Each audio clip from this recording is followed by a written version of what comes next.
la población. ¿Cuál es el rol del Estado en esto? ¿Qué tan profundo tiene que ser la respuesta del Estado frente a estas situaciones?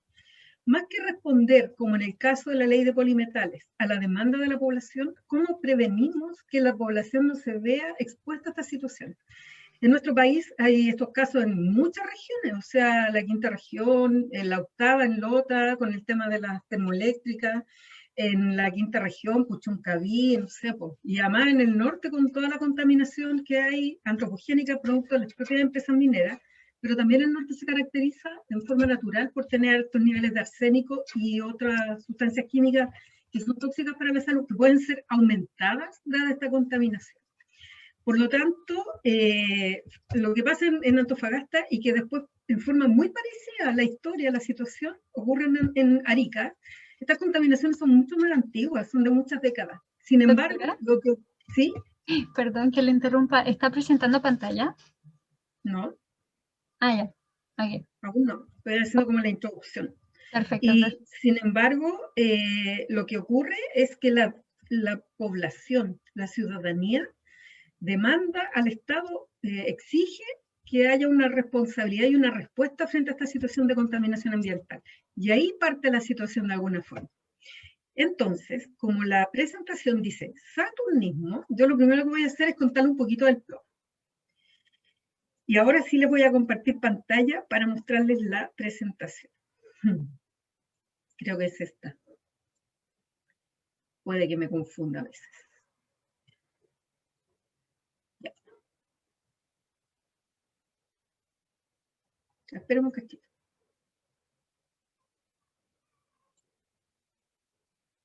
Ya. Bueno, entonces vamos a hablar de la intoxicación por plomo y contarles, a mí me encanta la historia, entonces todo tiene un origen. ¿Por qué se llama saturnismo la intoxicación por plomo, o plombosis, o plombemia? Este nombre deriva de un dios griego, como la mayoría de las palabras en medicina, algo tiene que ver con los griegos, y porque se representa a este dios, que es el dios Saturno, como le cambia la personalidad a las personas que tienen una intoxicación por plomo. Entonces, ya desde la antigüedad, los alquimistas que trataban de cambiar el plomo por oro, transformarlo, y él, hay una leyenda que dice que él tenía un comportamiento peculiar, que estaba un poco loco. Entonces, le llaman saturnismo a la intoxicación por plomo, dado que genera un trastorno de personalidad importante. Y de ahí parte un poquito la historia. Entonces, ustedes conocen el plomo es una sustancia química que tiene amplia distribución, que tiene estas características, es de este color, de hecho es gris, es un metal pesado, es gris azulado, que no tiene valor biológico, de hecho no tiene ningún aporte para nosotros, a diferencia de otros elementos, trazas, muchos de ellos, que pueden ser tóxicos, pero también en muy baja cantidad pueden ser beneficiosos, pueden ser necesarios para algunos procesos metabólicos. Eso no es el caso del plomo. Se adhiere fuertemente a las partículas, permanece en la capa superior porque es muy pesado, por su tamaño y carga puede competir con calcio, zinc y fierro, y ahí viene parte de la situación de la intoxicación grave y de los efectos en salud que produce el plomo. Y tiene una degradación muy lenta, por lo tanto el plomo se queda en el ambiente. Como les decía, la mayoría de los niveles altos encontrados son de origen antropogénico, ¿ya? Y las principales fuentes de contaminación están ahí, las pueden leer después cuando tengan la presentación en su poder, porque se las voy a nombrar en más detalle a continuación. Tenemos dos tipos de plomo, inorgánico y el plomo orgánico. Y hoy día vamos a hablar del plomo inorgánico, que es el que nos genera esta complicación, ¿ya? Que genera la gran mayoría de las intoxicaciones y todo el problema ambiental y de salud ambiental que tenemos. Las fuentes del plomo son dos principalmente, las fuentes no laborales, que son a las que está expuesta la población general, y las fuentes laborales de plomo inorgánico. El problema de la intoxicación por plomo es fundamentalmente en trabajadores y trabajadoras. Sin embargo, cuando este plomo alcanza a la población general, se vuelve un grave problema de salud pública, puesto que, como lo hemos conversado, bueno, con algunos he tenido clases de epidemiología o de salud ambiental, en la población general hay población vulnerable, ya sea porque son niños, porque son embarazadas, gestantes, porque son personas mayores o porque son personas que tienen alguna patología base. Entonces se vuelve muy complejo el tema de la intoxicación por plomo. Ahí están los tipos de sustancias que se generan por plomo. Amplia distribución. Tenemos problemas con el plomo. Los juguetes que tienen, que son plomados, que vienen importaciones de algunos países donde no tienen ninguna norma sobre el plomo y por lo tanto tienen la posibilidad de intoxicar a quienes son el objeto de los juguetes, que son los niños, ¿ya? Pero también tenemos otra situación compleja, que es el plomo en las pinturas. Son todas esas pinturas que son como esmalte, brillante, que se usan para la cerámica y que son bonitos colores. Pero también antes había plomo en las pinturas que uno usaba para pintar su casa, las paredes interiores, por ejemplo. En los cosméticos también puede venir el plomo y en los útiles escolares. Por lo cual, el Ministerio de Salud reguló los juguetes y los útiles escolares, prohibiendo que las importaciones y por supuesto los que se fabricaban en el país contuviesen plomo. Pero tuvimos este tema con el plomo por décadas, por muchos, muchos años, ¿ya? Entonces, bueno, ahí están diversas opciones. Está la ingestión de bebidas ácidas, la ingestión de trozos de plomo, que están las pinturas, ¿ya? Contaminación por las industrias, la emisión por escape de vehículos motorizados. Hasta hace pocos años atrás teníamos plomo en la benzina, en el combustible de los autos. Por lo tanto, la contaminación ambiental en los lugares donde había mucha concentración de autos, en general, era bastante alta. Ahí hay otra fuente de contaminación por plomo en población general, porque si hay contaminación en el aire, obviamente que llega por vía respiratoria a las personas. Esto, por lo que pasa cuando se descascaran las pinturas, que son pinturas antiguas que todavía eran plomadas, el desagüe con contaminaciones de la industria, por ejemplo. Y esto, que son niños, que para los adultos es una fuente laboral, la recuperación de baterías, que hasta hace pocos años atrás era súper común. Y la batería se lleva a la casa y ahí está en contacto el resto de la familia. Por ejemplo, los niños que pueden jugar con la batería, ya las personas no siempre tienen conciencia de lo grave que puede ser el plomo. Y las fuentes laborales, que son las más frecuentes, que son la mayor cantidad de intoxicaciones que tenemos, que es la intoxicación por plomo, que se absorbe porque hay concentraciones altas en los lugares de trabajo. Y ahí tenemos, bueno, la cerámica, que es contaminación para los trabajadores que la fabrican, pero puede ser para las personas también que utilizan la cerámica, ¿ya? Y esto me gusta a mí contarlo porque es entretenido y bonita la historia y bueno, es triste para la persona que la sufre. Ahí hay otras fuentes laborales de exposición a plomo, las minas, fundición primaria de plomo, fabricación de municiones, por ejemplo, las balas, todo eso, recuperadoras de metales. Un porcentaje importante son por reciclaje de algunos elementos, ¿ya? La industria del vidrio, por ejemplo, también, el esmalte. ¿Por qué pongo Van Gogh? Porque dice la historia que muchos de esos síntomas que uno siempre cuenta de Van Gogh, que tenía un trastorno de personalidad, que declaró esquizofrénico, pero que hoy día se sabe que no era esquizofrénico, pero tenía un comportamiento que era muy sospechoso de una intoxicación por plomo. ¿Y por qué? Porque el tipo de pinturas que él usaba, miren ese amarillo intenso, el blanco intenso que usaba y otros colores, en esa época contenían cantidades importantes de plomo. Entonces ahí pueden leer la historia después, pero como que nos vamos dando cuenta de lo extenso que es la posibilidad de exponerse al plomo. ¿Por qué es tan importante el tema con los niños? Por ejemplo, aquí tenemos a los niños que se comen el raspadito de la pintura, porque son chiquititos, no saben, ahí está el ejemplo. Se come el raspadito de la pintura que se está descascarando, porque los niños están cerca del suelo y por lo tanto están en contacto con el plomo que se deposita en el polvo y en el suelo. Porque los niños juegan con tierrita, la tierrita que está contaminada. ¿Y por qué una vía importante de exposición o de entrada de plomo al organismo? Es la digestiva. ¿Ya? También puede ser en los trabajadores y en otras personas, pero aquí tenemos, pero en general en trabajadores y en adultos tiende a ser más bien accidentado o suicida. En los niños es algo frecuente, ¿ya? Las vías de exposición al plomo entonces son, como vemos en los dibujitos, digestiva, respiratoria, ya aquí tenemos una industria cerca y el parque automotriz, que hoy día está prohibida la benzina plomada.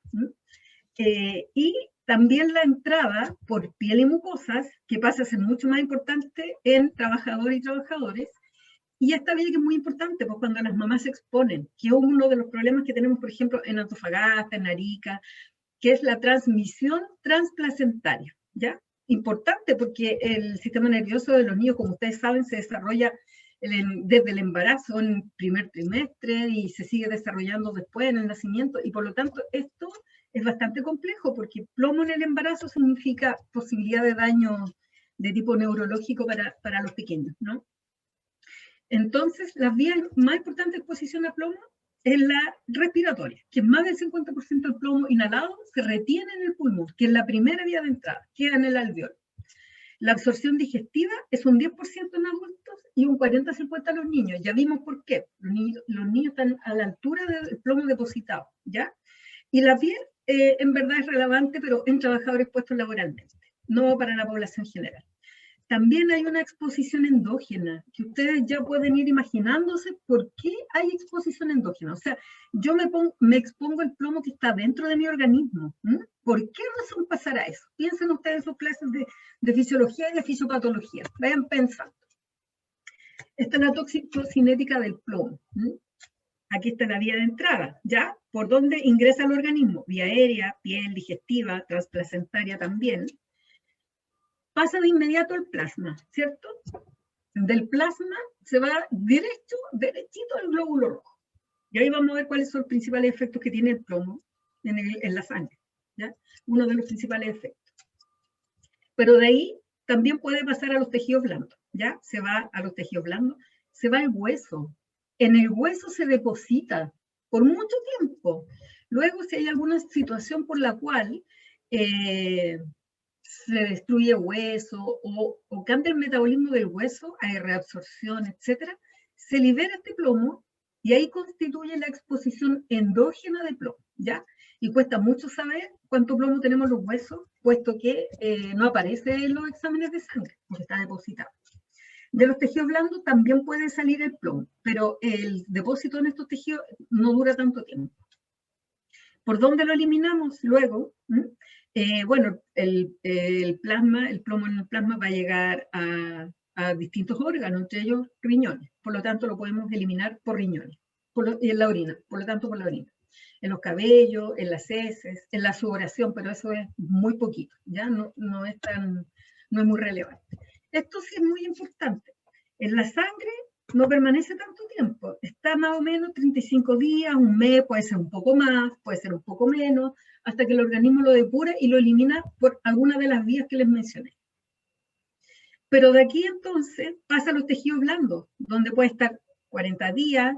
En general hablamos de que en la sangre está días, en los tejidos blandos meses, pero en el hueso está por años, 20 a 30 años. Va a estar siempre ahí depositado en el hueso. ¿Cómo sacamos el plomo del hueso? Está difícil eso, ¿cierto? Además que ahí se relaciona con el metabolismo del calcio también. Entonces, complejo es. De la sangre se elimina por la orina, también se elimina por sudor, uñas, pelo, etc.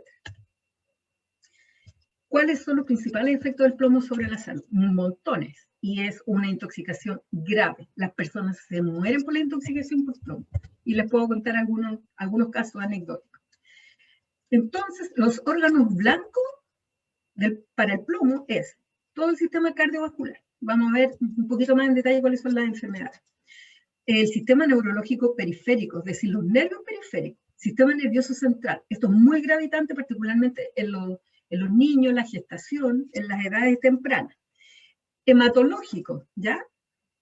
El riñón y el hígado, porque el plomo se elimina a través de la orina, pero eso significa que pasó por el riñón, pasó por todas las células del riñón, por los glomérulos, y por lo tanto, a su paso, va dejando daño. Y depósito, ¿ya? En algunos dura más el depósito y en otros menos.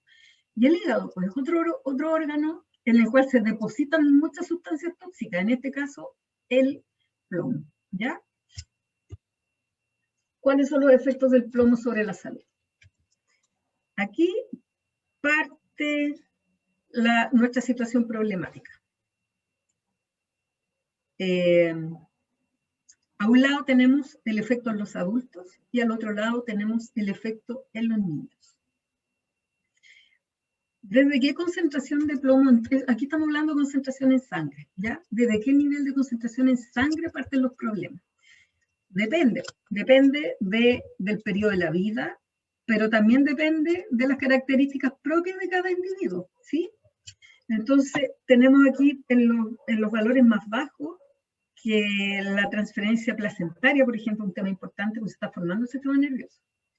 En todo el periodo de crecimiento y desarrollo de la primera infancia, puede afectar la capacidad auditiva, puede ser una sustancia neurotóxica, ya en niveles alrededor o un poquitito bajo de 10. Si estamos hablando de niveles más bajos de plomo, pero en una población gestante, puede ser bastante más grave que un nivel más elevado de plomo, pero en una población más grande, mayor, ¿ya?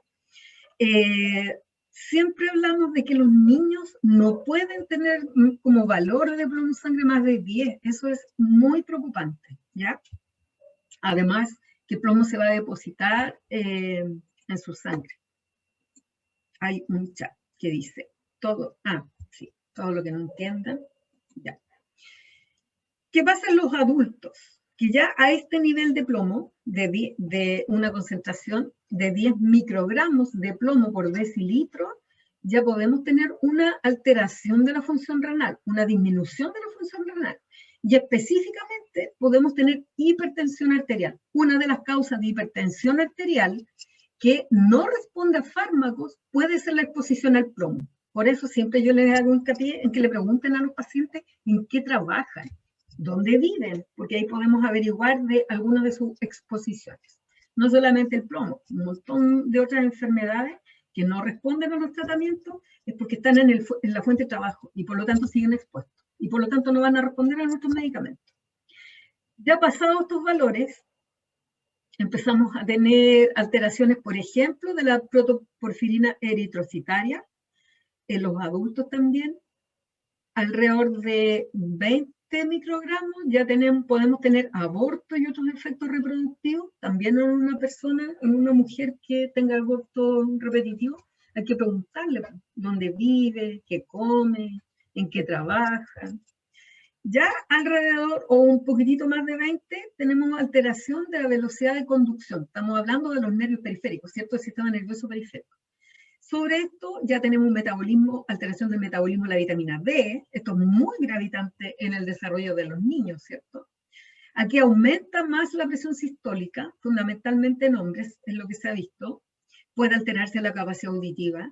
Y a medida que vamos aumentando la concentración, ya se altera la síntesis de hemoglobina, por lo tanto vamos a encontrar una persona que tiene anemia.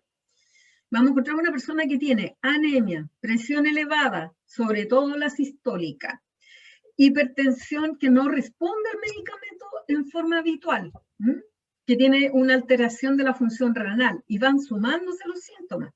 Aquí puede ser que todavía no sepamos que la persona está intoxicada con plomo. Altera la síntesis de la hemoglobina. Como puede ver, son los mismos efectos, solo que van un poquitito desfasados de acuerdo a la concentración de plomo en sangre. En casos con valores mucho más elevados de plomo, en población general, en niños, vemos que pueden haber cólicos abdominales importantes.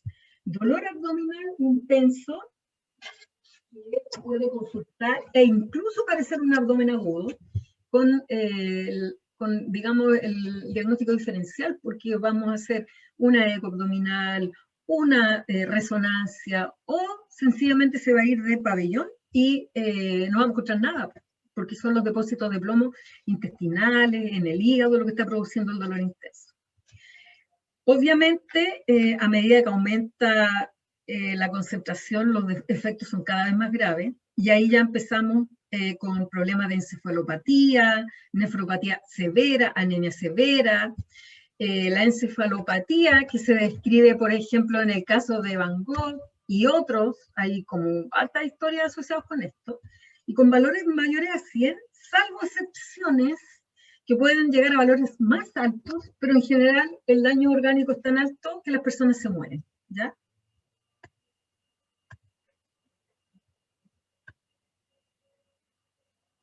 Entonces, en forma más detallada, podemos tener dos tipos de intoxicación, aguda y crónica. La crónica en general es la de tipo laboral, que es la más común, pero que también puede ser la de tipo ambiental, ¿ya? Como en el caso de Arica, por ejemplo.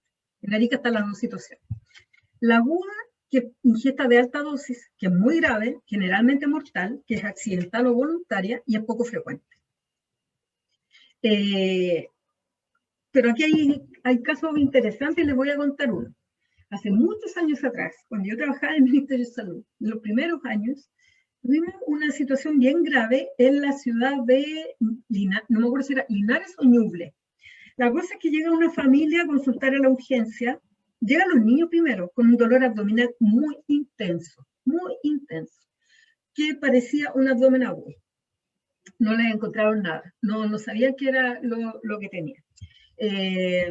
Recuerdo que de los dos niños, a uno lo operaron, no encontraron nada, pero pocos días después llega el resto de la familia, pues el papá, la mamá, algún familiar que vivía con ellos, con las mismas características. Uno de los niñitos lamentablemente falleció, pero no encontraban la causa. Entonces, como ya eran varios, ahí dedujeron que podía ser una intoxicación, pero no sabían una intoxicación por qué.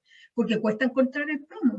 No es tampoco que uno a cada persona que tenga dolor abdominal le tome una muestra de plomo. Tampoco el examen de plomo es un examen que esté en todos los centros asistenciales. Bueno, se hizo una investigación epidemiológica desde la Seremi en esa época. Fueron a la casa, revisaron la casa, si podían haber, vivían en zona agrícola, revisaron si habían plaguicidas, si podía haber sido intencional, si podían ser hongos, etcétera. Todas las alternativas de posibles intoxicaciones más frecuentes, plaguicidas sobre todo. No encontraron nada. Finalmente, para redondear la historia, ellos compraban trigo en un lugar, lo molían, tenían un molinillo para moler el trigo, consumían esa harina en la casa, hacían su pan, pero además vendían un poco del trigo molido, ¿ya? Era parte de su sistema de subsistencia. Resulta que cuando fueron a ver el molino donde molían el trigo, se encontraron con que la piedra del molino estaba dañada. Y cuando la repararon, la parcharon con material metálico que contenía alta cantidad de plomo. Entonces la familia se intoxicó en forma bastante aguda, con niveles muy altos de plomo, que le produjo todos los efectos descritos porque tenían alta concentración de plomo, y lamentablemente murieron 2 personas de la familia, porque en verdad es difícil tratar la intoxicación por plomo cuando hay niveles muy elevados. Por lo tanto, no olviden esto, la intoxicación aguda produce dolor abdominal, constipación, astenia, dinamia, fatigabilidad, anemia, irritabilidad, temblor, hipertensión reversible al principio. Todo esto es relativo, va a depender del tiempo que están expuestos y de las dosis, por supuesto, de la cantidad de plomo que tienen en el organismo. Produce encefalopatía, puede iniciarse toda esta sintomatología sobre los 100 microgramos y desde los 80 los síntomas son bastante graves en general. Y la crónica, que puede ser infertilidad, nefropatía, polineuropatía de predominio motor en los músculos extensores de las manos y pies, el ribete Burton, les voy a mostrar una fotito, dolor óseo crónico recurrente, gota plúmbica, muy parecido al cuadro de gota, pero por plomo, anemia, parto prematuro. Y los síntomas son evolutivos, van aumentando en intensidad, ¿ya? La anemia se va agravando, puede haber problema de tiroides, puede haber hipotermia, por ejemplo, polineuritis motriz, encefalopatía, delirio, convulsiones, psicosis. Entonces, el saturnismo o intoxicación por plomo produce daño cerebral, la médula espinal, es decir, sistema nervioso central, pero también el efecto del plomo sobre todos los nervios periféricos, ¿ya? Aquí estas fotitos son súper importantes, porque si ustedes le toman una radiografía a niños, van a encontrar esto, esta lineecita. Esta línea es de ribete en la zona de la metáfisis fundamentalmente, y por lo tanto altera claramente el crecimiento. Estas líneas son clásicas de una intoxicación crónica por plomo, porque este es plomo de depósito, ¿ya? Este otro, el ribete de Burton, no sé cómo se dice, esta lineecita negra que aparece en los dientes, que también es por depósito de plomo, ¿ya? Si ven a alguien así, es demasiado patoneumónico de plomo, no se les puede pasar. ¿Qué influye en los efectos sobre la salud? La edad, el sexo, la ingesta alimentaria, el tipo de dieta, los hábitos, el estado de salud en general, porque si además una población que ya tiene, por ejemplo, que hay una hipertensión esencial que ya tiene daño renal, obviamente el efecto va a ser mucho más grave. Cualquier otra enfermedad concomitante va a agravar el cuadro de plomo. El problema es que si tiene enfermedad concomitante, a lo mejor se nos pasa el plomo. ¿Cómo voy a saber si la persona tiene intoxicación por plomo, además de la clínica, le tomó plomo en sangre. Para los trabajadores está regulado en un decreto que se llama el famoso decreto 594, donde están reguladas todas las condiciones de trabajo y que lo hace el Ministerio de Salud. Ya nunca se les olvide que el Ministerio de Salud regula condiciones de trabajo en Chile. Entonces, en los trabajadores, el límite del permitido de plomo es 40 microgramos, ¿ya? En sangre. Plomo en orina no sirve para medir, ¿ya? Es una pésima correlación. Hay que tomar plomo en sangre. Pero para los trabajadores está regulado. Para la población general no está regulado, no hay una regulación por plomo ni para otras sustancias químicas. Lo que hacemos es usar recomendaciones internacionales, ¿ya? Entonces ese es un problema también que tenemos. ¿Cómo tratamos la intoxicación por plomo? Con alejamiento de la exposición. Eso es lo único que podemos hacer. Luego, hacerle vigilancia de la salud en el tiempo. Y en casos graves, porque claro, si tenemos un paciente con todos esos síntomas que les dije, que tiene una intoxicación grave, es una indicación de quelación, ¿ya? El paciente tiene que estar hospitalizado, monitoreado y generarse en UCI o en UTI, donde hay vigilancia permanente. Porque la quelación también puede matar al paciente, entonces se deja solo para los casos graves. No hay que pensar en el tratamiento del plomo, hay que pensar en la prevención y en la vigilancia de los efectos. Entonces, como ustedes saben, hay unas guías de monitoreo para la población. Les voy a contar brevemente el caso de plomo de Arica. Entonces, estas guías dicen que para los menores de 6 años se hace esto. Si yo pesquiso concentraciones en sangre de plomo entre 0 y 4 microgramos por decilitro, puede estar dentro del valor que puede tener la población general. Acuérdense que el plomo está ampliamente distribuido y por lo tanto la gran mayoría de personas tiene alguna concentración de plomo en sangre, pero que no debería ser tóxica. Y entonces aquí no se hace nada con este valor.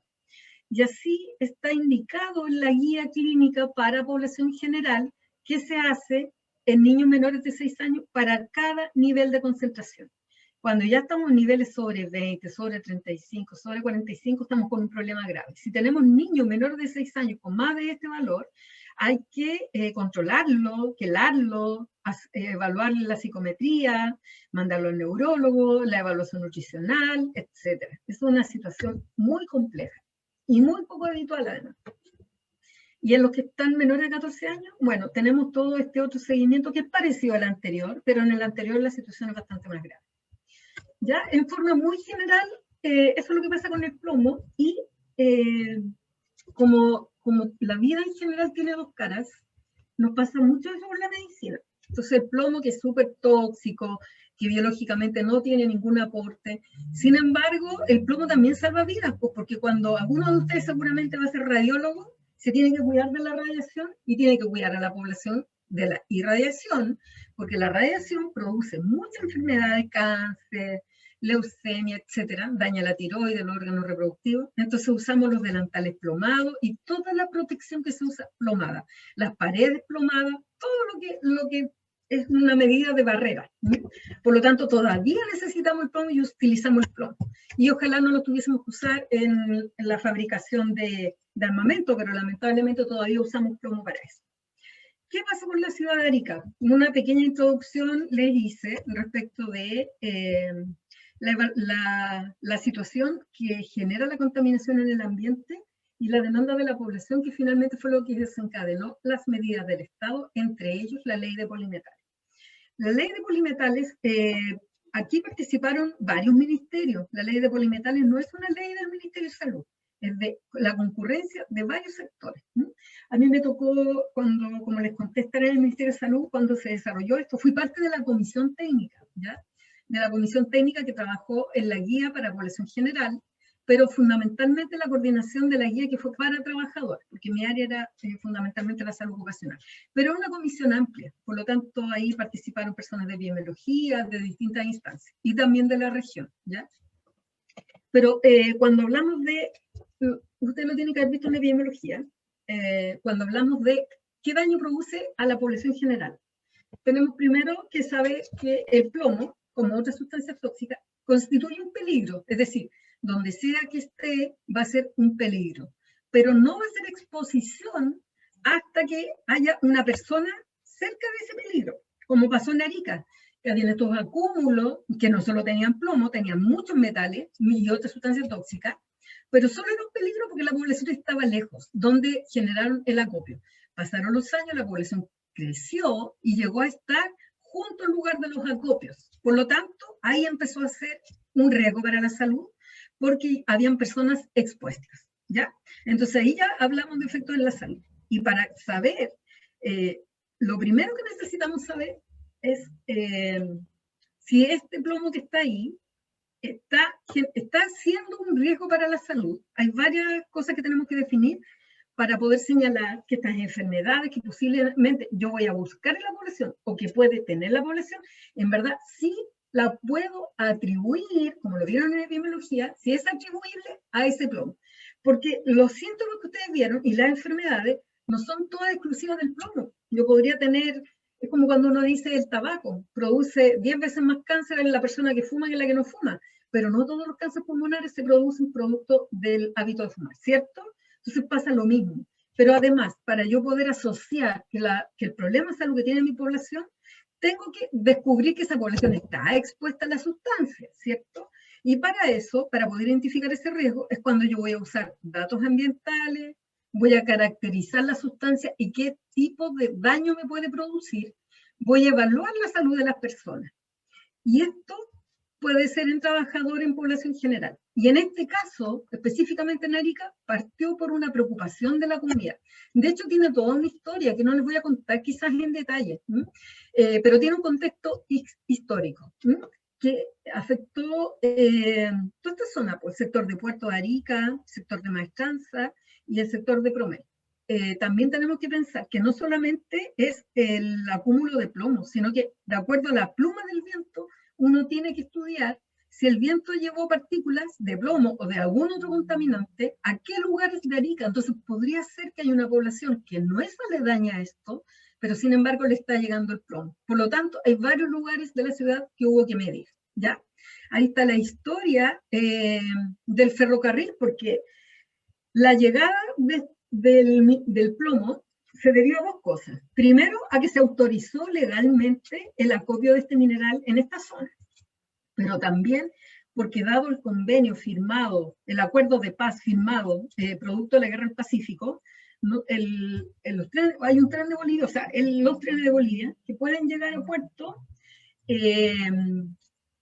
tienen libertad para pasar, y por lo tanto muchos de estos traían plomo, ¿ya? Y por lo tanto contaminaron el camino. Y eso fue lo que generó la contaminación en el sector de Maestranza, ¿ya? Pero el acopio de plomo era legal, porque la empresa solicitó autorización para acopiar el plomo. Y aquí está la foto del acto original, ¿ya? Estas eran las concentraciones que declararon, que por supuesto no eran, pero esto es lo que declararon. Y esto está aquí al lado porque alguien se dio el trabajo de traducirlo, porque la letra se entendía poco. Entonces, pero esto es lo mismo que está acá, solo que alguien lo digitó y lo escribió. La población empieza a reclamar. Empieza todo este tema en el año 98. Y sale este artículo en el diario. No hay contaminación por plomo, no hay niños contaminados con plomo. 3.892 personas afectadas, se tomaron muestras, 558, y también arsénico. Arsénico era el otro problema que había en los acopios, y una lista de otras sustancias. No quise ahondar en eso porque son varias, pues da como para mucho rato. Y estos son los niveles de plomo que se encontraron. Casi 300 casos de 1 a 5, 6 a 10, 195, de 11 a 20, 61, y de 21 a 30, 6 personas, ¿ya? Había un 11% con valores preocupantes de plomo, que eran entre 11 y 20 microgramos. Y un 1% de valores más preocupantes, que eran 6 personas que tenían sobre 20 microgramos. No se encontraron valores más altos. Yo estoy reproduciendo lo que se encontró en ese momento, ¿ya? Aquí está el arsénico también, la medición de arsénico. Y ahí se empezó a hacer un protocolo de atención clínica, con atención dermatológica, pediátrica y neurológica. 2003. Sigue en aumento el conflicto en Arica, ¿ya? La Municipalidad de Arica toma parte, genera o intenta instalar el centro ambiental, que ustedes conocen hoy día sí está autorizado, pero no cumplía con los estándares mínimos, por lo tanto no obtuvo la autorización sanitaria, así que no se logró la clínica del plomo. el problema del plomo en Arica sale en este programa, año 2009. No sé si alguno de ustedes se recuerda o alguna vez vio el programa Contacto. Y ahí habla de que hay contaminados, ¿ya? De que hay personas contaminadas, de que hay niños contaminados, que hay contaminación ambiental por plomo. Entonces se empieza a hacer todo un estudio ambiental y los lugares que tenían más alta cantidad de plomo eran los que les mencioné, ¿ya? Maestranza, el puerto, etc. Y además se estudia de estos lugares la pluma, hasta dónde llega el plomo. Empieza la presión social muy fuerte, exigiendo justicia para los contaminados, ¿ya? Hay un tremendo despliegue de la población, lo que les valió, ustedes pueden revisar toda la historia de la ley en el Congreso, las sesiones donde se discutió, y finalmente lo que se hace es un plan maestro para intervenir estas zonas y limpiarlas. En la práctica, nosotros lo conocemos como remediación, es decir, sacar el tóxico del lugar donde está. Entonces, en el año 2009, desde ese año se han realizado diversas acciones. Ya el 2010 se logra implementar el Centro de Salud Ambiental con autorización sanitaria y todo lo que se requiere. Ahí hay un ministro por ahí que aparece ahí conversando. Miren, así funcionaba con una carpita, pero lograron como sacar la autorización sanitaria. Y empieza todavía está el Centro de Salud Ambiental, y empieza la atención de las personas de la comuna de Arica, ¿ya?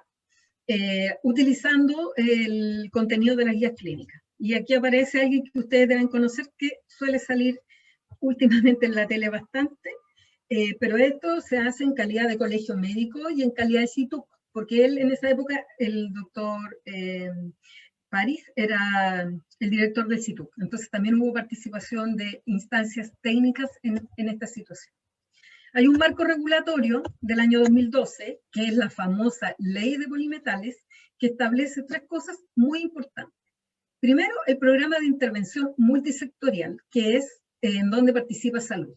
Pero no solamente el tema de la vigilancia a la salud y la atención médica, también está el tema de vivienda, que fue en la práctica una negociación con la población y que fue una compensación, y donde se retira a la gente que está en la zona más contaminada, que era Cerro Chino, y se le entregan vivienda en otro lado. Pero también una cantidad de medidas con el medio ambiente, educación, desarrollo social. Se define cuál es la autoridad coordinadora de lograr el cumplimiento de los programas que se establecieron, y se define que son 5 las sustancias de interés, no solo el plomo, ¿ya? Plomo, arsénico, mercurio, cadmio y cromo. Todo eso estaban en aquellos acopios. Posteriormente se hacen las guías clínicas, ¿ya? Que conocen ustedes, o que por lo menos así como en resumen les mostré, la población general, porque también se saca una guía clínica para la vigilancia de los trabajadores. Un reglamento en octubre, un reglamento en septiembre de 2014, y se restablece como responsabilidad del sector salud implementar el programa de detección, control y tratamiento, y un programa de seguimiento de la salud, que está hasta el día de hoy y que ha sido un poco detenido por el tema de la pandemia. Está un poco complicado todo ahora. Y el seguimiento es de acuerdo a lo que dicta la guía clínica, ¿ya? ¿Cuáles son las responsabilidades del sector salud? Ahí están en detalle, pero entre otras, implementar la guía de vigilancia para la población general, un programa de detección, control y tratamiento, la guía de vigilancia y todas esas otras cosas. Cada sector tiene su lista de responsabilidades. Estas son solo las de salud, ¿ya? Entonces, estas eran el desarrollo de las guías clínicas, que se generaron a través de un grupo, un trabajo sistemático, un comité de expertos del MinSal, pero donde también se invitaron expertos del Colegio Médico, del CITUC y de otras instancias donde habían expertos. En Chile hay pocos toxicólogos, pero no solamente requeríamos toxicólogos, sino expertos en el tema ambiental, expertos en el tema biológico. Entonces fue una comisión amplia. Y esto es aplicable solo para Arica. Esto da cuenta de la situación de Arica, no del resto del país. Esto es una respuesta también a la demanda de la población de Arica. Por eso les digo siempre que el tema de cómo presiona la comunidad es muy gravitante. Y da cuenta de alguna forma de la percepción que tiene la comunidad respecto de esta situación, ¿ya? En general, eso les puedo contar, y eso. Vamos a dejar de compartir pantalla. Creo que me pasé un poquito en el tiempo, pero me imagino que tenemos todavía posibilidad de algunas preguntas. Doctora, primeramente, muchas gracias. Esa fue una presentación, wow, como súper acotada pero precisa sobre todo lo que tenemos que saber. Me recordó mucho a los conocimientos de epidemiología y me encantó como, sí, las preguntas que yo iba teniendo, usted las iba respondiendo. Era como muy preciso y muy procesado. Entonces, muchas gracias por esa excelente exposición. Sí.